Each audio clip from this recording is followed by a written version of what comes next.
Hey guys, it's Ty from GamesFromTheFront.com with another unboxing. Had a great prize or great present waiting for me at home today. Nice shipment from GMT Games, the latest P500 shipment. And among other things, it included Bloody April, Air War over Arras, France, 1917, designed by Terry Simo. Just released last week and finally arrived at my home. Really excited to get this one. This is actually my first P500 order, and I always wanted to give that a shot, and wasn't really quite sure which game I was going to place that order with, and heard Terry on the Hex Encounter podcast a couple months ago, and really heard his passion for the time period for these air battles in France, and really kind of got me excited about placing an order. But what was kind of interesting, and I think probably maybe happens with a lot of P500 orders, is there's definitely a waiting game involved, and it really took a long time for kind of any of the components or a large number of the components to become available in picture form on Board Game Geek. And Terry later on put up the rule book and even the playbook, and I think it was about that time that you really kind of saw this game take shape and really kind of have some tangible assets that you could get excited about. And even on top of that, you had this really kind of great box image show up online, and man, and now it became just a matter of highly anticipating that this game gets finally released, and week after week and month after month you're waiting for it to come out, and it came out. And I can say the early reviews and early indications are that this game is showing a lot of promise. I think it uses an air battle system that's been used in some other games that Terry's designed and helped out on, and so it's got a little bit of a history to it in terms of game mechanics. But you get this out of the box, I think, or out of the shipment box. I think the first thing you notice is this cover. Very striking, very a striking image that really kind of grabs your attention. The reds are bold, and I have to admit that I really wasn't too interested in a World War I air battle game, but when these images started to take form and you got to see some of the components online, finally I got really excited about it. And then you get it in your hands, and then you notice, holy smokes, this game is huge. The box itself is huge. I broke out my office ruler, and you're talking about 1, 2, 3 inches of thickness.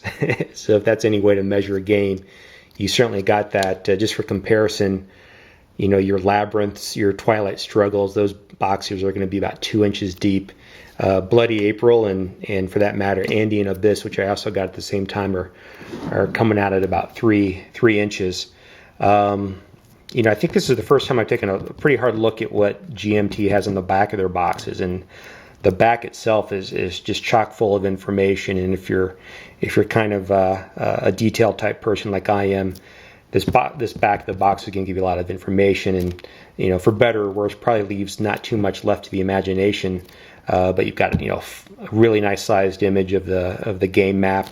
You've got some of the counters that are going to be available in the game. You've got the cards that I understand are available in the game, and probably some typical information that you'll see on the back of a lot of game boxes. Complexity and solitaire suitability, game scale, number of players, that types of thing. So no surprise, a lot of good information, but probably one of the best looking boxes, if that means something. And I think for hobbyists like me, it does mean something. One of the best looking boxes that I've seen in any game, and you'll see it's still in the shrink wrap. So let's pop it open and see what we've got on the inside. Got a nice weight to it. Box has got a nice shiny coat to it. So you can even see it doesn't even really fit in my screen. It's so big, but we'll do our best here. All right, set the game aside. All right. GMT, of course, nice personalized touch. Thanks, Deb. Deb's got a nice message for me. She's hand-packed this and put it together. And of course, if I have any problems, I'm going to reach out to Deb. Hand-signed, always a nice touch. First on top, rulebook. As I mentioned, Terry had posted this over on Board Game Geek. I think he had a low-res version, but first thing that pops up here is the rulebook. Looks like we're clocking in at somewhere around 39, 40 pages, including some tables in the back. Cover is color with a cropped image from the box cover. Interior is, we've got some color counters down here, color cards, color markers.